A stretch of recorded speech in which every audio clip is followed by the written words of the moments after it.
Assalamualaikum semua, saya Amira Mastura binti Mazrani, nombor matrik 257279. Hari ini saya akan membincangkan analisis pasaran yang kami pilih, iaitu Madu Kelulut. Madu Kelulut ialah salah satu sebuah syarikat Fidas B Sandaran Berhad yang telah bertapak di Kampung Bukit Kapar sejak tahun 2016, dan mereka mempunyai satu visi, iaitu ingin mengetengahkan khasiat madu kelulut menjadi makanan super pertama di Malaysia ke mata dunia.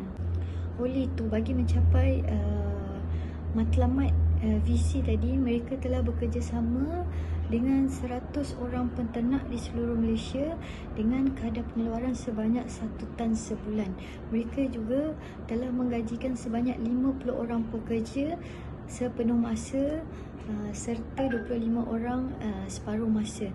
Pada tahun setelah 5 tahun beroperasi, pada tahun 2020 mereka telah mendapat pendapatan tahunan sebanyak 10.2 juta ringgit pada tahun tersebut. Pandangan terhadap industri madu kelulut ini, lebah kelulut itu dikenali sebagai Meliponini, iaitu spesies lebah yang tidak bersengat yang hidup liar di hutan tropika, yang mampu menghasilkan madu berkualiti tinggi serta mempunyai glisemik yang rendah. Pengeluaran madu pada awal tahun 2000 hanyalah pada skala yang kecil, dan kaedah yang digunakan juga tradisional. Selepas itu, mereka telah melibatkan diri dengan agensi-agensi seperti UMT, MARDI dan Jabatan Pertanian, dan mula menggunakan kaedah peternakan yang lebih tersusun. Mereka mampu menggiatkan lagi pertumbuhan industri ini ke arah pengeluaran yang lebih meningkat. Mengikut plan pembangunan industri kelulut negara pada tahun 2020 hingga 2030 telah dilancarkan oleh Menteri Pertanian Industri Asas Tani, iaitu Datuk Seri Salahuddin Ayub, dengan mensasarkan nilai ekspor sebanyak 2.3 bilion. Pada tahun 2020, Malaysia telah merekodkan sebanyak 1,200 penternak yang berdaftar dengan merekodkan sebanyak 150 tan setahun, dan penghasilan madu kelulut ini juga akan meningkat tahun demi tahun kerana adanya permintaan yang tinggi daripada pasaran tempatan serta luar negara, antaranya seperti Singapura, Jepun, China, Eropah dan Amerika Syarikat. Disebabkan pasaran madu kelulut masih baru, jadi potensi lebih luas jika dibandingkan dengan madu-madu yang lain.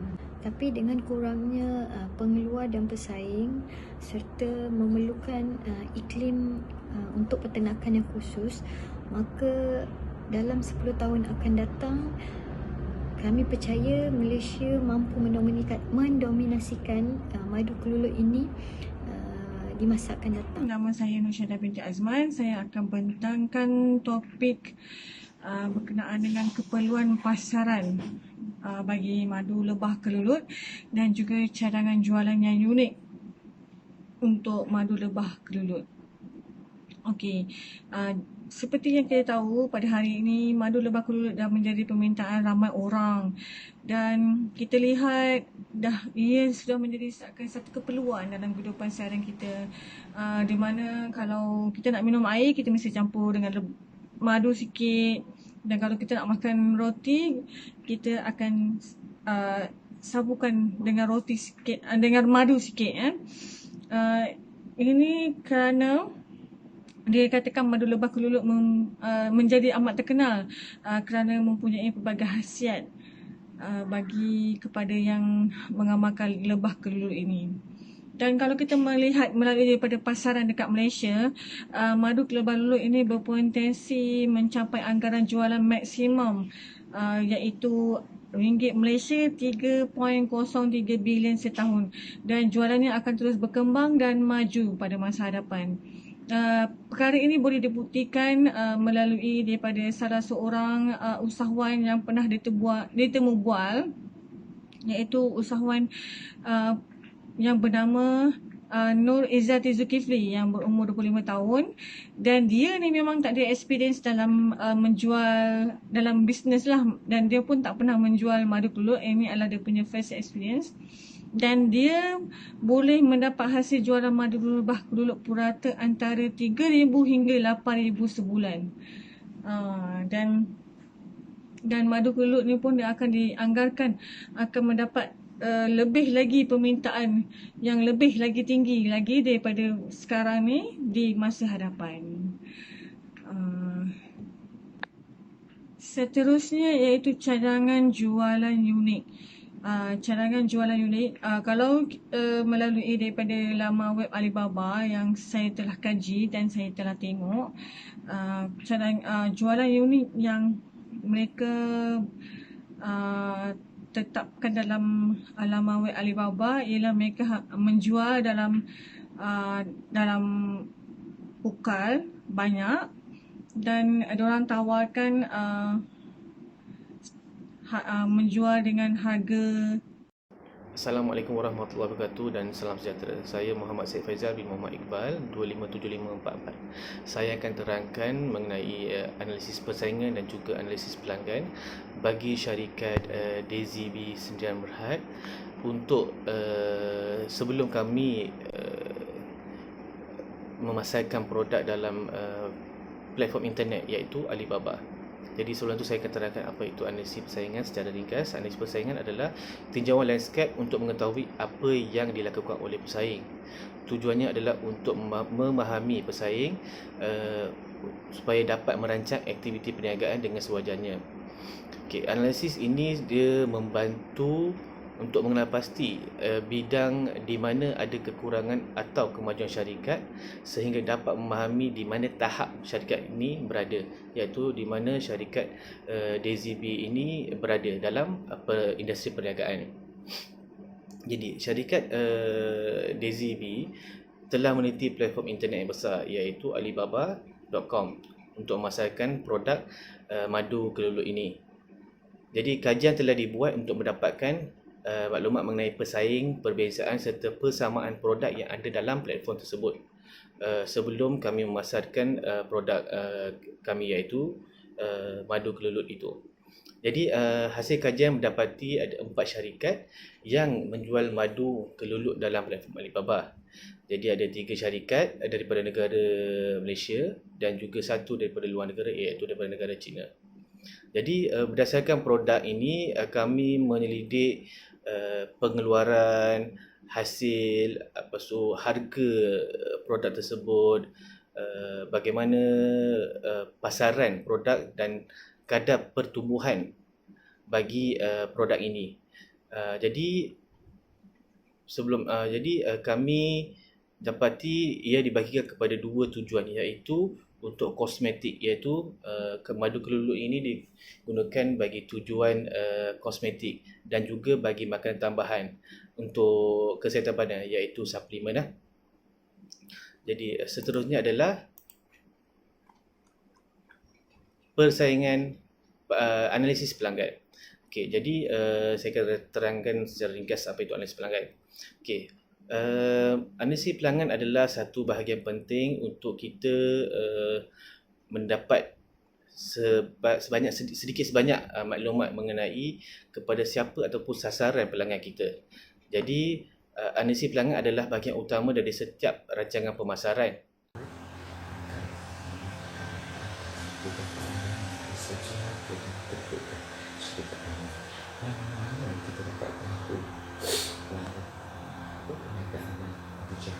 Pada masa kini semua di atas talian ini katanya dah pelanggan atau masyarakat sekarang lebih gemar untuk membelah dalam talian kerana ia dapat menjimatkan masa dan juga wang ringgit.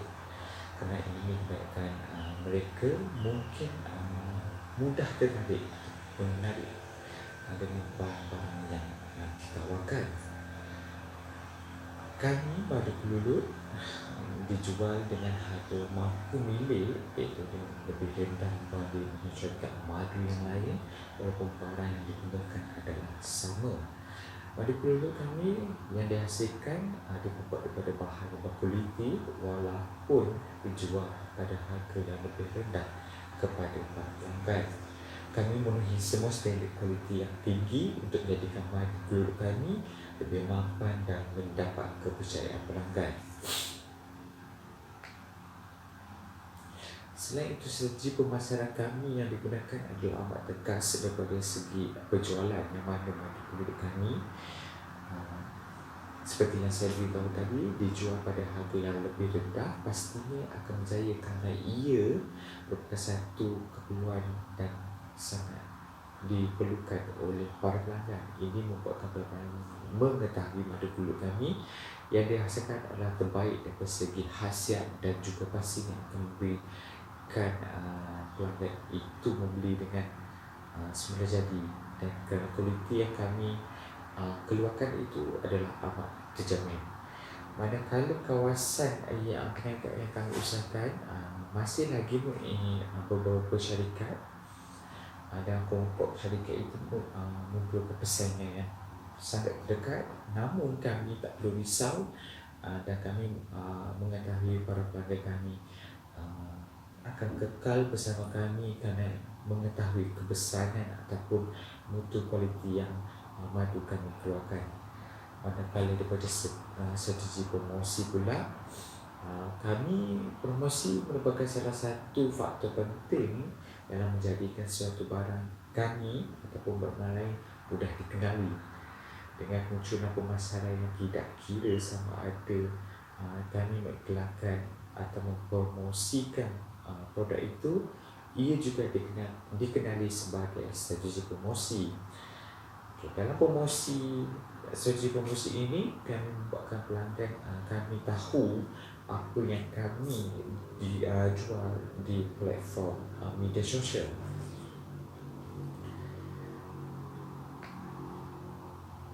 Promosi yang berkesan merupakan promosi yang mengandungi mesej yang amat jelas dan mudah difahami supaya pelanggan yang kami sasarkan dapat menerima maklumat yang kami salurkan. Syarikat kami menggunakan pelbagai proses periklanan dengan menggunakan saluran periklanan di stesen radio, televisyen, laman web, yang mana ia murah dan juga ia sangat berkesan. Cara penggunaannya merupakan cara yang sangat terbaik untuk memberitahu para pelanggan tempatan dan luar negara tentang jenis perniagaan produk yang kami hasilkan. Selain itu, kami menjalankan periklanan elektronik melalui laman web syarikat kami itu sendiri, iaitu dengan menyediakan maklumat yang penting serta promosi berkaitan kepada para pelanggan. Strategi pemasaran dalam talian kami ini merupakan salah satu strategi yang kami gunakan untuk memberitahu kepada para pelanggan kami mengenai syarikat yang kami keluarkan menggunakan platform teknologi masa kini tanpa sepadan dan juga batasan. Tonggak utama kami adalah hendak menyampaikan atau berpasar kepada orang ramai dalam mendapatkan perhatian terhadap suatu produk yang kami keluarkan.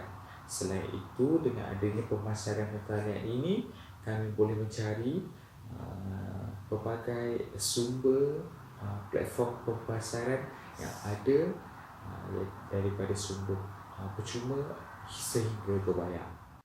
Assalamualaikum warahmatullahi wabarakatuh. Nama saya Ruzila binti Majid.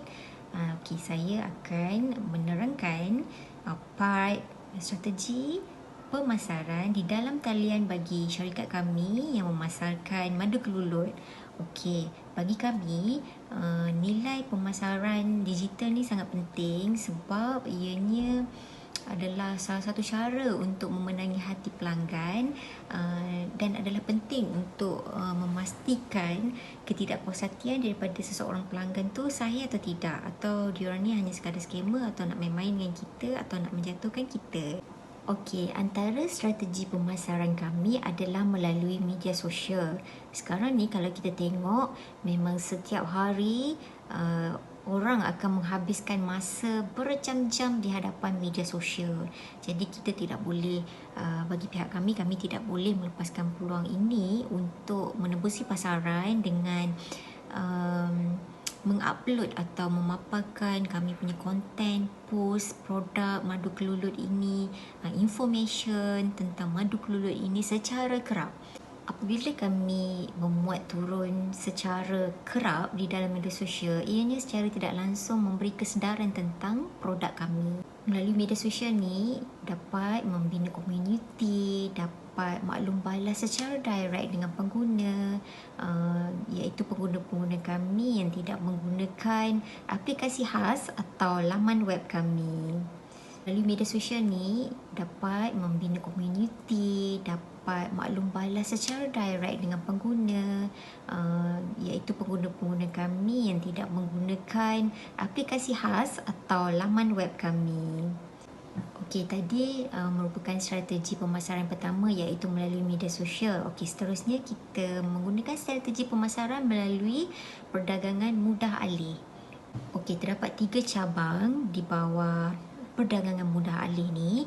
Yang pertama iaitu membeli belah secara mudah alih, perbankan secara mudah alih serta pembayaran secara mudah alih. Saya ambil contoh, kalau di bawah pembayaran mudah alih, pengguna bebas untuk memilih pembayaran yang mudah dan selamat seperti Apple Pay atau Google Pay, tak macam dalam perbankan dan talian di mana mereka terpaksa menggunakan kad kredit atau debit card diorang. Okey, seperti pengalaman saya sendiri, apabila kita membeli sesuatu produk tu sekadar one off dan tidak register, apabila kita memasukkan nombor akaun debit kita, nombor akaun kredit kad kita, dia sebenarnya memberi masalah pada kita untuk kadang kita tak beli pun barang tu di syarikat, tetapi pada bulan-bulan seterusnya dia deduct. Strategi pemasaran dan talian terakhir yang kami gunakan ialah perdagangan aplikasi. Okay. Perdagangan aplikasi ni ada 2, iaitu halaman pendaratan blok aplikasi dengan mengoptimumkan App Store. Okay, untuk halaman pendaratan blok aplikasi ni, ianya adalah kaedah cost effective di mana SEO ni Search Engine Optimization yang boleh digunakan untuk menarik pengguna baru. Okey, caranya adalah dengan menyediakan halaman pendaratan aplikasi dengan menawarkan visualisasi tentang produk kami, dan ada halaman lah di situ yang mana mereka boleh baca, boleh didapati juga ulasan-ulasan pengguna, serta kita boleh screenshot review pengguna kami. Pengoptimuman App Store pula ianya merupakan proses meningkatkan atau menyelahkan kewujudan produk kami di App Store ataupun di Google Play. Di dalam aplikasi tersebut kami akan membuat kempen untuk menyasarkan pelanggan baru. Seterusnya kita pergi kepada demografi dan pembahagian. Okey, terdapat banyak cara sebenarnya untuk kita membahagikan dan memanfaatkan data pembeli, termasuk lokasi, geografi, suka atau tak suka seseorang tu kepada madu kelulut serta tabiat berbelanja. Kami memilih proses pembahagian ini dengan melakukan demografi umum. Demografi umum ni kami bahagikan kepada 4, iaitu baby boomers, generasi X, generasi Y and generasi Z. So saya start dengan generasi Z. Generasi Z ni adalah golongan yang termuda yang kemungkinan besar tidak berapa mempunyai informasi tentang madu kelulut dan bergantung kepada ibu bapa kerana keadaan kewangan mereka yang masih bersekolah, belajar. Jadi generasi Z ni sekiranya dia orang membeli adalah untuk mempengaruhi ibu bapa mereka, memandangkan mereka ni lebih cekap, tentang teknologi untuk menyamai emas produk dan sebagainya. Generasi Y pun sama macam generasi Z.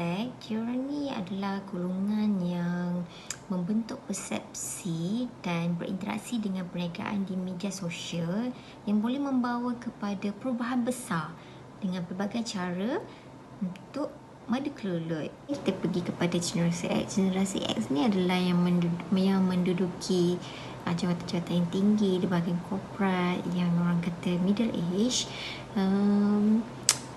dan kita boleh menyasarkan juga pemasaran buat golongan yang sebegini. Okey, akhir sekali kita bercakap tentang baby boomers.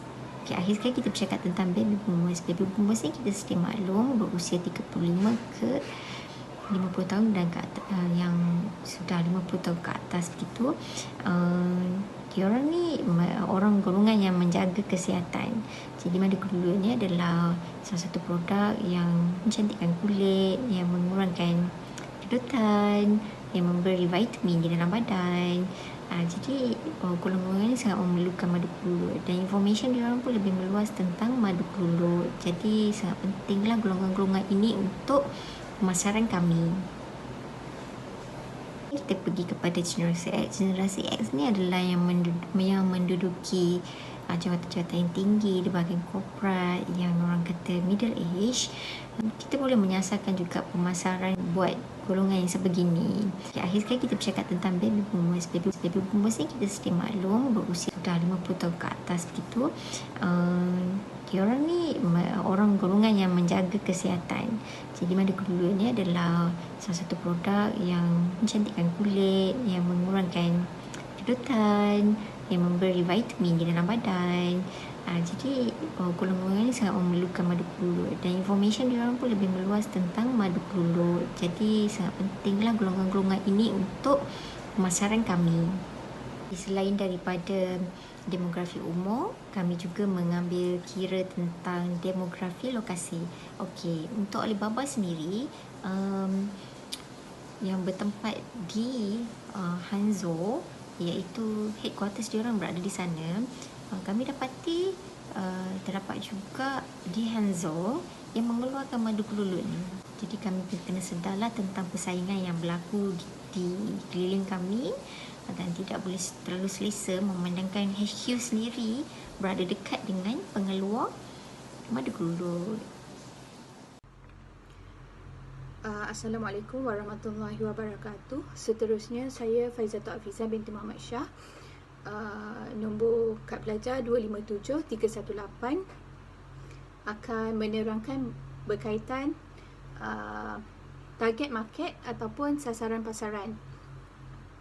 Okey, berdasarkan yang kita ketahui, madu kelulut ni terdapat 500 spesies di seluruh dunia. Antaranya negara Australia, Afrika, Asia Tenggara dan kawasan tropika Amerika. Bagi di Malaysia, terdapat 50 sarang. Yang paling besar ialah di Sarawak, Semenanjung dan di Kelantan. Industri pasaran Malaysia iaitu madu lebah kelulut berpotensi bernilai 3.03 bilion untuk setahun. Antara permintaan dari negara seperti Jepun, Singapura, Taiwan, India dan China. Di Alibaba, laman web B2B, biasanya ia menyasarkan produk kepada pembeli dengan penghantaran yang lebih cepat. Perisian pengurusan perniagaan dan perkhidmatan, infrastruktur internet yang menyasarkan perniagaan di seluruh dunia memberikan kelebihan pasaran yang luas, menyasarkan penjualan seluruh Asia. Untuk Alibaba B2B, e-dagang adalah peluang untuk kedai e-dagang, pemborong, pengedar dan peruncit untuk membina rantaian bekalan yang cekap. Di Alibaba, Malaysia berpotensi menjadi pengeluar madu kelulut yang utama dan terbesar di dunia. Okey, untuk competition iaitu persaingan, di platform Alibaba terdapat 4 syarikat yang menjual produk madu kelulut, yang mana 3 syarikat adalah dari negara Malaysia dan 1 daripada negara China. Antara 4 syarikat itu ialah Rakan Asia, Innovation Sdn Bhd, Willa 20 Sdn Bhd, Hambra Solution Sangi Yebuli Huazing Food Co. Yang ni daripada China lah. Secara umumnya China ni membekalkan madu dengan harga yang agak murah berbanding Malaysia. Namun begitu, harga madu Malaysia ni mahal adalah kerana jenama dan kualiti yang benar-benar dipercayai. Kelebihan lokasi Malaysia dari segi kadar tukaran mata wang yang lebih rendah berbanding negara China akan mempengaruhi kepada permintaan produk dan bekalan dari Malaysia. Di Alibaba, Alibaba beroperasi lebih di 200 buah negara dan merupakan peruncit terbesar di dunia dengan teknologi internet dan AI. Menjadikan Alibaba ni adalah satu platform yang terbaik untuk pasaran luas peringkat antarabangsa. Bagi perkhidmatan e-dagang ni di Alibaba, kemudahan perkhidmatan bahasa asing di laman menggalakkan permintaan global tanpa sempadan budaya. Selain itu, Alibaba sentiasa meningkatkan ketepatan dan perlindungan pelanggan, menjadikan ia adalah platform yang selamat dan dipercayai.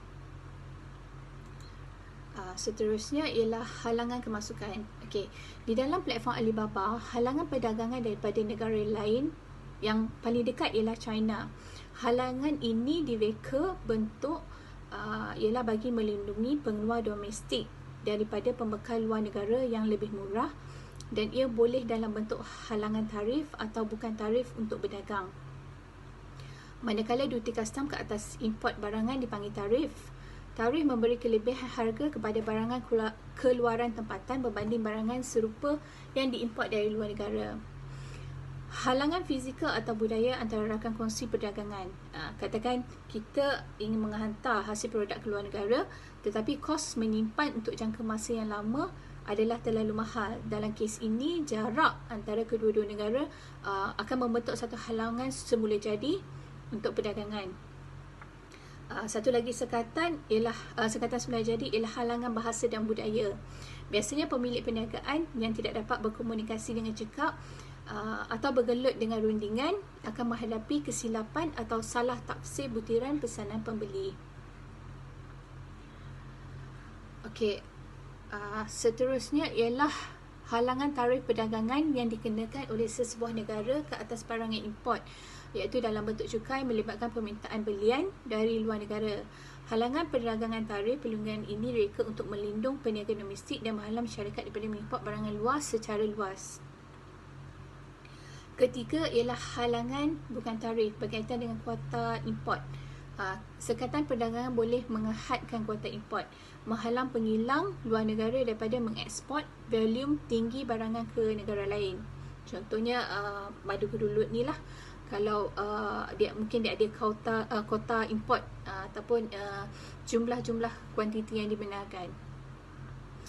Di Alibaba.com, ia membantu memudahkan proses pengurusan perdagangan perniagaan di seluruh dunia pada skala global dan lebih mudahlah. Untuk 365 hari dan setahun, pembeli boleh berhubung dengan pengeluar dan penjual yang mencari barangan berkualiti tinggi dan berupaya bekerjasama dengan pembekal luar negara. Alibaba platform adalah laman yang terbaik kerana ia berpotensi besar meningkatkan perniagaan bagi semua perusahaan kecil dan sederhana dan menarik banyak pembekal untuk melabur di dalamnya. Ini kerana perdagangan dalam talian telah menjadi trend baru bagi pencinta membeli belah. Sekian, terima kasih.